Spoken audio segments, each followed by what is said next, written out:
Ito nga po pala mga idol yung simpleng merienda namin nung isang araw. Itong palawan na talaga namang napakasarap kapag ginagataan. Grabe mga idol, isa talaga ito sa paborito namin dito sa summer. Wala kasi kaming maisip na merienda mga idol nung isang araw. Kaya mabuti na lang at binigyan nga kami ng 3 pirasong palawan ng kapatid ni nanay. Kaya sabi ko tamang-tama ito kasi may bisita nga kaming dumating galing ng Katarman. Dito nga po pala sa summer mga idol ay tinatawag itong palawan. Sa inyo pong lugar mga idol, ano po bang tawag nyo dito? Sa ibang probinsya kasi ay tinatawag itong galyang. Hinahanap-hanap din kasi ito sa amin kapag may handaan. Ang sarap kasi nitong nguya-nguyain lalo na kapag may agudot. At sa mga hindi po nakakakilala, ganito po minsan kalaki yung laman ng palawan. At pati nga po pala ang talbos nito ay napakasarap ding gataan. At maliban pala mga idol sa ginagataan, ay pwede rin pala itong gawing nilupak o di kaya nilaga at i-partner ang ginamos. At mas lalong masarap nga ito mga idol kapag ito yung baon mo sa dagat. Tas ito yung partner mo sa lato, ay grabe, napakasarap talaga mga idol. Medyo matigas nga lang ito kapag binabalatan. Pero nag-enjoy din naman ako kasi sabik na sabik nga ako makakain ulit. At pagkatapos mabalatan lahat, ay kailangan mo na itong hiwain ng medyo maliliit.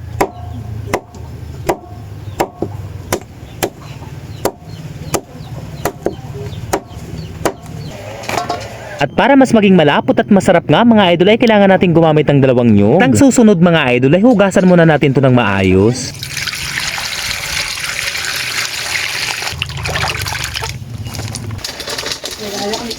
Bali 2 gata yung kakailanganin natin mga idol. Yung pinakaunang gata na isasabaw sa panghuli, saka yung pangalawang gata na magpapalambot sa palawan. Gagamit nga pala tayo mga idol ng dahon ng dulaw. Ito po kasi mga idol yung magpapabango sa ginataang palawan. Ayan. So napakasarap nito mga idol kapag nilalagyan natin ng dahon ng dulaw. Sunod. At pagkatapos nga mga idol ay ilalagay na nga natin itong hinugasan ng maayos na palawan. Tapos maglalagay muna tayo ng kunting asukal. Sunod ay ang pangalawang gata para lumambot na nga ito. Makalipas nga ang ilang minuto mga idol ay ito na nga yung kanyang naging hitsura. Dahil hindi pa nga masyadong matamis ay nagdagdag na nga ako dito ng asukal. At nang bumaba na nga ang sabaw sa pangalawang gata ay tsaka ko na inilagay ang pinakaunang gata.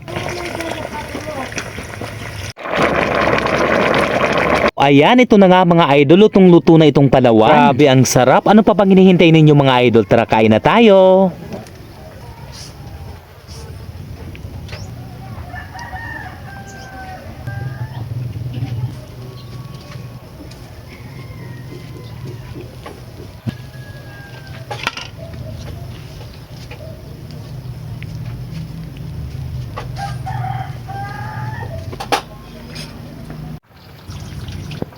Hanggang dito na lamang po mga idol ng video natin. Marami pong salamat sa panonood. Sa mga kababayan kong waray dako nga salamat sa inyo suporta mga idol. Lalo na sa mga followers natin sa iba't ibang dako ng Pilipinas.